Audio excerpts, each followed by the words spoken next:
Hi friends, I'm here with my friend Cindy Smolin, who's a senior loan officer with Loan Depot, and she's going to talk to us today about getting pre-approved. So often buyers jump into the real estate market so excited to look for their dream home and forget the most important first step, which is getting pre-approved. So Cindy, can you tell us a little bit about getting pre-approved? I'm happy to.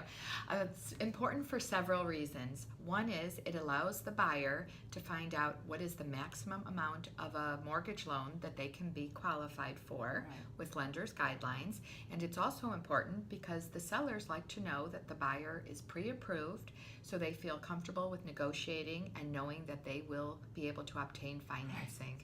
Right. So often, I mean, if I have a seller and we get a contract from a buyer, my seller wants to see the pre-approval to make sure that they're qualified before they start negotiating. So it's so important. Can you tell us how quickly someone can get a pre-approval once they contact you? Yes, they can get a pre-approval very quickly, usually within the day.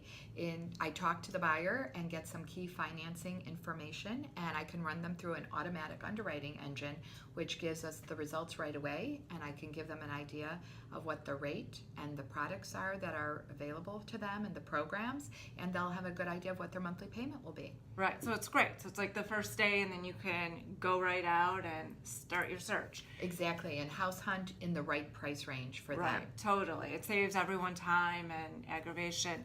And then what about a little bit about rates? Where are rates at today? And okay, well, rates are still at historic lows. Uh-huh. I would say that the 30-year fixed is around 4%. And when I bought my first home a few years ago, I will say, my rate was 14%.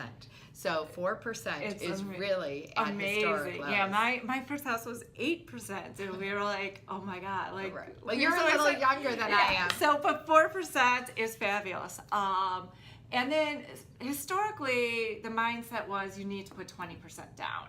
And that's not necessarily the case anymore. Can you explain that a little? Yes, it's not the case at all. We have programs with as little as 3% down for conventional loans. And very often when I talk to the buyers and we discuss that they might want to find a house that they love, but they might need a new kitchen, that it might be smart to put down 5% or 10% and have some of the money then to do some of the remodeling that they would like to do. Have a little extra cash in hand. Right. So totally makes sense. So if anyone has any questions regarding the pre-approval or loan process, please reach out to Cindy or I. And thank you so much for watching, and stay tuned. We'll see you all soon. Thanks. Bye. Thank you.